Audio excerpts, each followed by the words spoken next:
बिस्मिल्लाहिर्रहमानिर्रहीम। आज हमारा टॉपिक है मैग्नेटिक प्रॉपर्टीज़ ऑफ सॉलिड्स। आज हमने ये देखना है कि जो सॉलिड्स की मैग्नेटिक प्रॉपर्टीज़ हैं वो कैसे बनती हैं, एक सॉलिड एक मैग्नेट की तरह बिहेव कैसे करता है, उसके बारे में बात करनी है हम लोगों ने। तो सबसे पहले देखें, हमारे टॉपिक में हमने सबसे पहले हेडिंग बनाई है मैग्नेटिक प्रॉपर्टीज़ ऑफ सॉलिड्स। तो इसमें सबसे पहले हम ये देखेंगे जो मैग्नेटिक प्रॉपर्टीज़ का ओरिजिन है वो कहाँ से स्टार्ट होता है, या जैसे यहाँ पे लिखा ओरिजिन ऑफ मैग्नेटिज्म, यानी मैग्नेटिज्म का स्टार्ट कहाँ से होता है। एक चीज़ मैग्नेट कैसे बनती है, मकनातीस कैसे बनती है, किसी भी चीज़ में मैग्नेटिक प्रॉपर्टीज़ कहाँ से आ जाती हैं। तो डेफिनेशन एक लिखी है ओरिजिन ऑफ मैग्नेटिज्म में, हमने लिखा हुआ है magnetism is the property of all substances. Magnetism तमाम सब्सटेंसेस की वो प्रॉपर्टी है due to their orbital and spin motion of electron. इनका आप ये कह सकते हैं कि magnetism is the property, magnetism वो प्रॉपर्टी है सॉलिड्स की जो कैसे बनती है, जो कि ऑर्बिटल और स्पिन मोशन की वजह से बनती है। अब ये ऑर्बिटल और स्पिन मोशन कौन कौन सी है, जैसे आप अर्थ की मोशन को कंसीडर कर सकते हैं। जो अर्थ है वो दो तरह की मोशन करती है। वो दो तरह की मोशन कौन कौन सी है, यानी कि सूरज के गिर्द भी जमीन मूव करती है, अर्थ मूव करती है, और साथ में अपने ही सेंटर के गिर्द भी मूव करती है। यानी कि यहाँ पर दो तरह की मोशन हो रही है। फॉर एग्जाम्पल देखें, मैं यहाँ पे एक छोटी सी डायग्राम बनाता हूँ। देखिए फॉर एग्जाम्पल ये हमारे पास अर्थ है, यानी कि पहले आप ये लगा लें ये सन है हमारे पास, ठीक है। इसको हम कहते हैं ये सन हमारे पास मौजूद है, ठीक है। सन है, SUN सन, और इसकी अराउंड में अर्थ ने मूव करना है। अब ये जो अर्थ है ये दो तरह की मोशन करती है। एक तो ये अर्थ अपने ही सेंटर के गिर्द मूव करती है, और दूसरा ये सन के अराउंड में मूव करती है।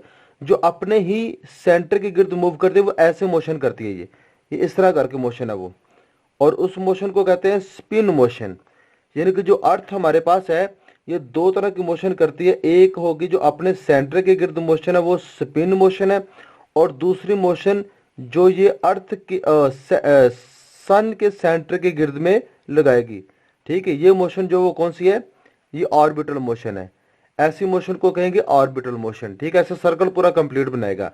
तो ये वाली जो मोशन है that's motion is orbital motion. तो हम कहते हैं कि अर्थ दो तरह की मोशन करती है, ये हमारे पास एक स्पिन मोशन और एक ऑर्बिटल मोशन है।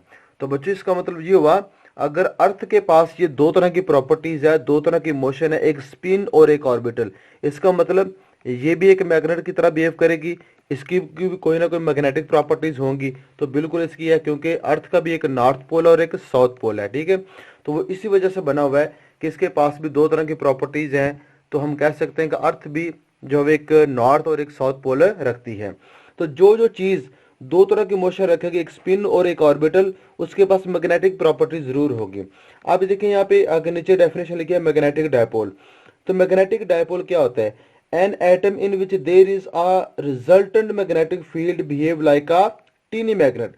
यानी कि ये रिजल्टेंट मैग्नेटिक फील्ड से क्या मुराद है, यानी कि एक सॉलिड बहुत सारे एटम से मिलकर बना होता है, तो हर एटम में स्पिन और ऑर्बिटल मोशन हो रही होती है। इसका मतलब हर एटम के पास अपनी मैग्नेटिक प्रॉपर्टी है, वो एक मैग्नेटिक फील्ड क्रिएट कर रहा है। यानी कि अगर एक सॉलिड में 1000 एटम है तो उसमें 1000 एटम के लिहाज से उनकी मैग्नेटिक फील्ड होंगी। इसका मतलब ये हुआ कि वो रिजल्टेंट मैग्नेटिक फील्ड हो जाएगी। वो सारी की सारी रिजल्टेंट मैग्नेटिक फील्ड जब आपस में मिलेंगी तो वो जो हमारे पास सॉलिड है, जो मटेरियल है, वो एक टीनी मैग्नेट की तरह बिहेव करेगा, एक छोटे मैग्नेट की तरह बिहेव करेगा। अब ये जो मैग्नेटिक फील्ड बहुत सारे एटम्स की वजह से बन रही हैं, ये एक दूसरे को सपोर्ट करेंगी या कैंसिल करेंगी, ये तो बात की बात है, वो आगे जाके देखते हैं। पहले तो हमने ये देखा कि वो रिजल्टेंट मैग्नेटिक फील्ड की वजह से ही हमारे पास जो एक मैग्नेट बिहेव करता है, और इस अमल को हम कहते हैं tiny magnet and it is called magnetic field. अब टाइप्स ऑफ मैग्नेटिक सब्सटेंसेस हमारे पास मौजूद हैं कि मैग्नेटिक सब्सटेंसेस की कौन कौन सी टाइप्स हैं। सबसे पहले लिखे हम लोगों ने पैरामैग्नेटिक सब्सटेंसेस।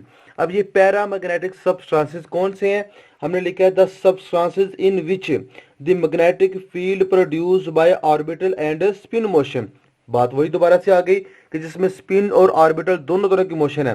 कहता है the substances in which the magnetic field produce, जो मैग्नेटिक फील्ड प्रोड्यूस हो रही है by orbital and spin motion, orbital और स्पिन मोशन की वजह से ऑफ इलेक्ट्रॉन, जो इलेक्ट्रॉन की होती है। तो बेटा जिस तरह हमारे पास ये सन सेंटर में है और अर्थ एक स्पिन मोशन भी कर रही है और ऑर्बिटल मोशन भी कर रही है, सेम लाइक बिहेव हमारे पास एटम का होता है।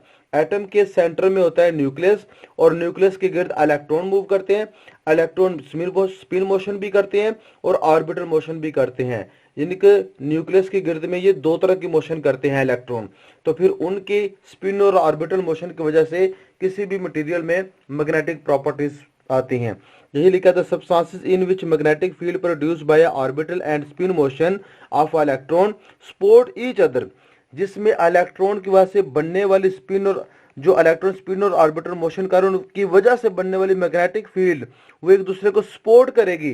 तो हम कहेंगे कि वो कौन से सब्सटेंसेस होंगे, वो पैरामैग्नेटिक सब्सटेंसेस होंगे। जिसका मतलब ये हुआ कि सारे के सारे इलेक्ट्रॉन की वजह से बनने वाली एक एटम के अंदर या एक सॉलिड के अंदर बनने वाली इलेक्ट्रॉन की वजह से मैग्नेटिक फील्ड जो है वो सारी की सारी एक दूसरे को सपोर्ट करें। तो हम कहेंगे कि वो कौन से सब्सटेंसेस हैं, वो पैरामैग्नेटिक सब्सटेंसेस हैं।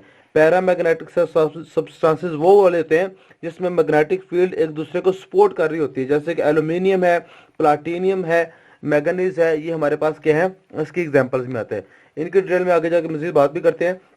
अगर डायमैग्नेटिक सब्सटेंसेस कौन से होते हैं, substances in which magnetic field produced by the orbital and spin motion. बात वही, सारी की सारी डेफिनेशन सेम वही लिखी हुई है, लेकिन थोड़ा सा फर्क आएगा क्या, of electron cancel each other.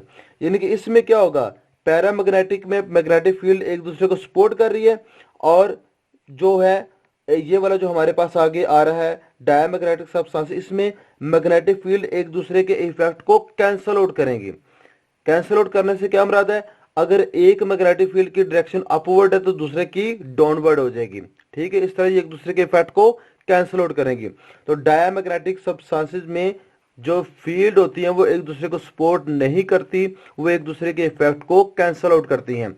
इसी तरह इसकी एग्जांपल में आ जाती है and that there is no permanent magnetic moment between the atom, और इनके दरमियान कोई भी मैग्नेटिक मोमेंट नहीं बनेगा, यानी कि एक मैग्नेट की तरह बिहेव नहीं करेगा।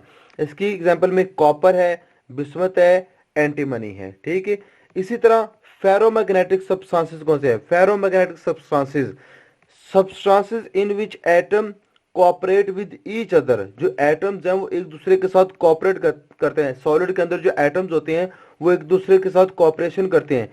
इन such a way they exhibit a strong magnetic effect.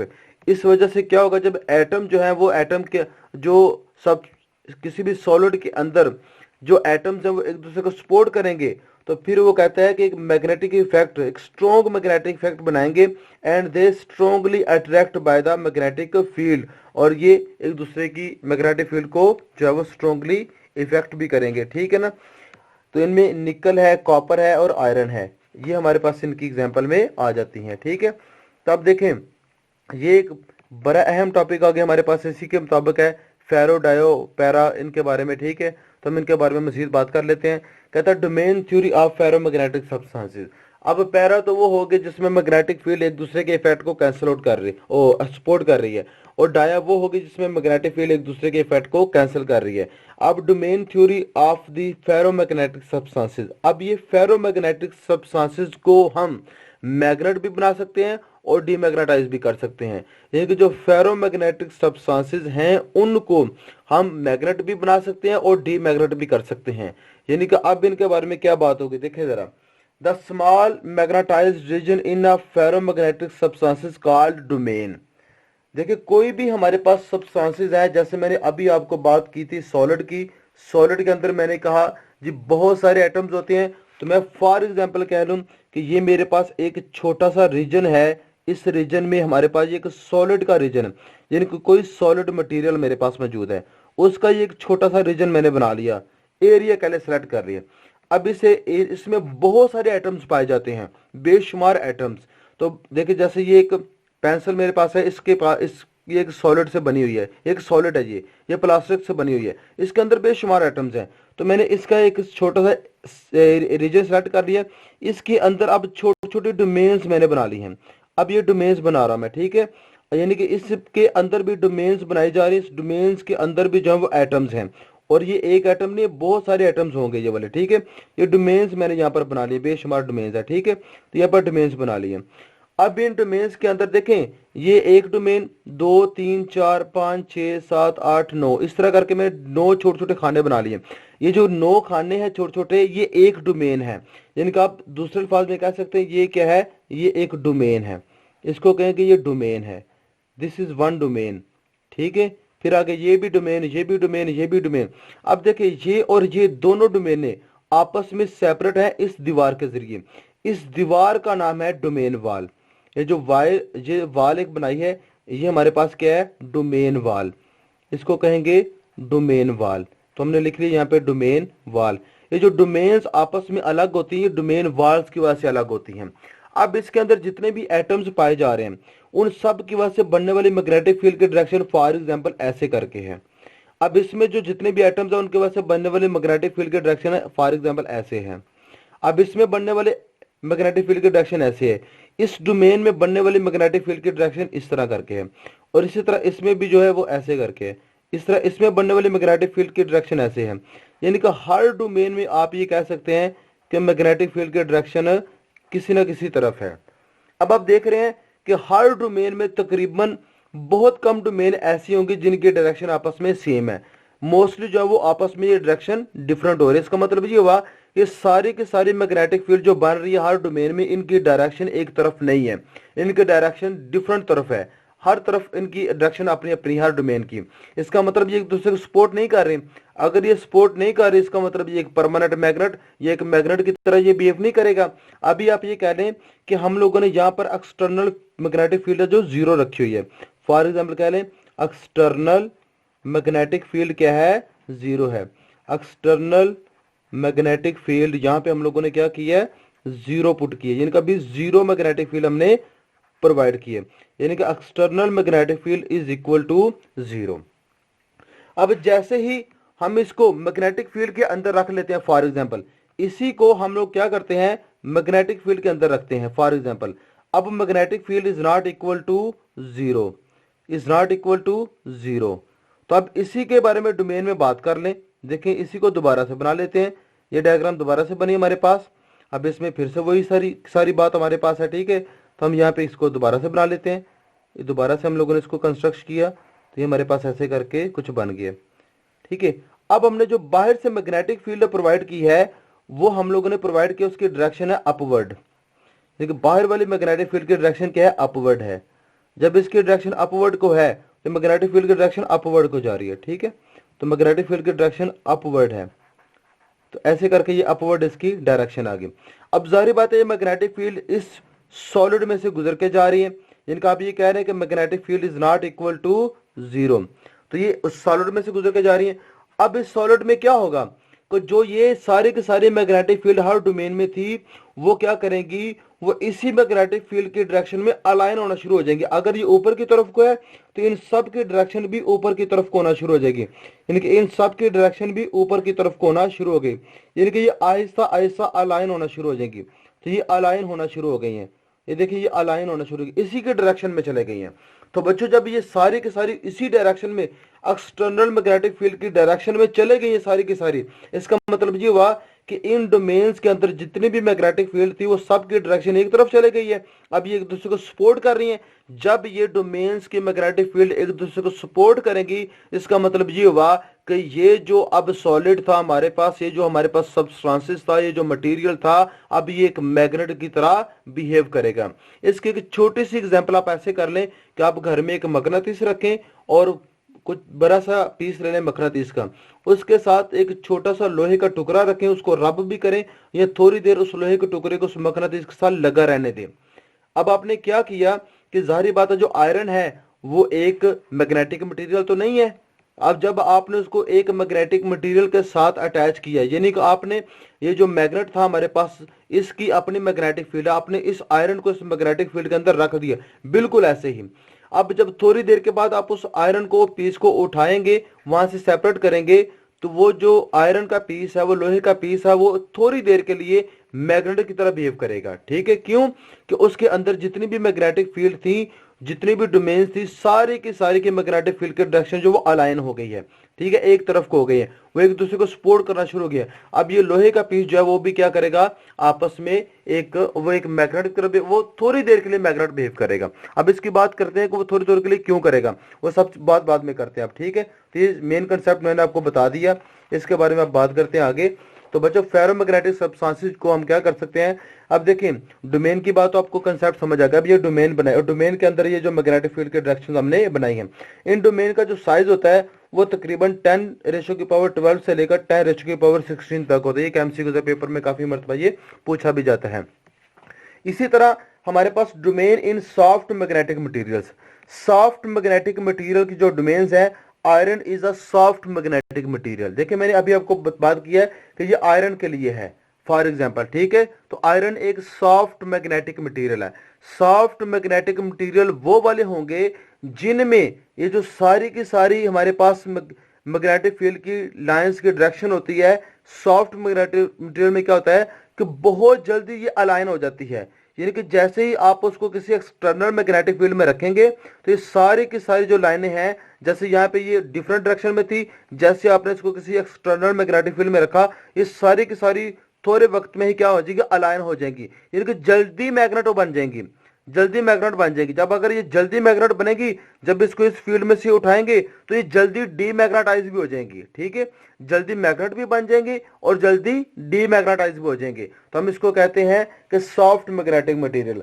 जो डोमेन्स होती है सॉफ्ट मैग्नेटिक मटेरियल में, उसमें जल्दी अलाइन हो जाती है मैग्नेटिक फील्ड एक्सटर्नल फील्ड की डायरेक्शन में, और जल्दी ही डी अलाइन भी हो जाती है जब उसको साइड पे किया जाता है। तो iron is a soft magnetic material because its domain can easily oriented, सिमत बना लेती हैं, on applying external magnetic field के डायरेक्शन में, and also return to original position when field is removed. जब एक्सटर्नल फील्ड हम ये वाली रिमूव करेंगे तो ये दोबारा अपनी इसी हालत में बहुत जल्द वापस भी आ जाती है। इस हालत से इस हालत में भी जल्दी आ जाती है और इस हालत से इस हालत में भी जल्दी चली जाती है। ये सॉफ्ट मैग्नेटिक मटेरियल होते हैं और आयरन एक सॉफ्ट मैग्नेटिक मटेरियल है। अब नीचे domain in hard magnetic material, hard magnetic material में क्या होता है कि ये जो हम लोगों ने अलाइन की हैं, ये बहुत जल्दी अलाइन नहीं होगी, इसमें बहुत ज्यादा टाइम लगेगा, यानी कि इस हालत से इस हालत में आने के लिए बहुत ज्यादा टाइम रिक्वायर होगा। और जब ये बहुत ज्यादा टाइम लेगी अलाइन होने में, इसी तरह जब इसको उठा के साइड पे रखेंगे तो ये एक परमानेंट मैग्नेट बन जाएगा और इसको डी अलाइन होने में भी बहुत ज्यादा टाइम लगा है, क्योंकि इसको अलाइन होने में बहुत ज्यादा टाइम लगा ना, तो डी अलाइन होने में भी बहुत ज्यादा टाइम लगेगा। तो वो हार्ड मैग्नेटिक मटेरियल होते हैं, ऐसे मटेरियल जो जल्दी मैग्नेटाइज हो जाएं, जल्दी उनके मैग्नेटिक फील्ड डोमेन्स की अलाइन हो जाए एक्सटर्नल मैग्नेटिक फील्ड की तरफ, तो वो सॉफ्ट होते हैं। जो लेट होते हैं वो हार्ड होते हैं। तो स्टील एक हार्ड मैग्नेटिक मटेरियल है। Whereas steel is hard magnetic substances because its domain cannot be easily oriented and on applying external magnetic field.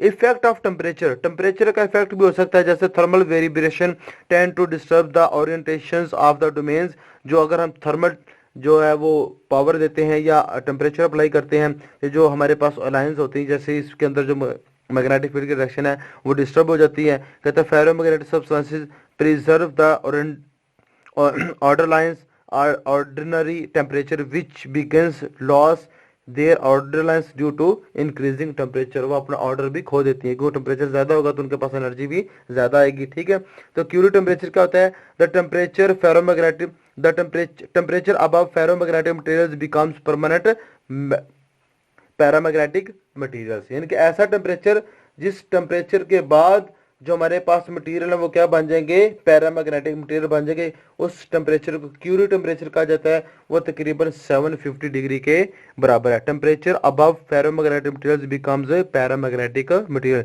यानी जो फेरा होते हैं वो पैरा बन जाते हैं। तो ये हमारे पास आज का टॉपिक था, इसके बारे में हम डिस्कस किया मैग्नेटिक प्रॉपर्टीज ऑफ सॉलिड्स।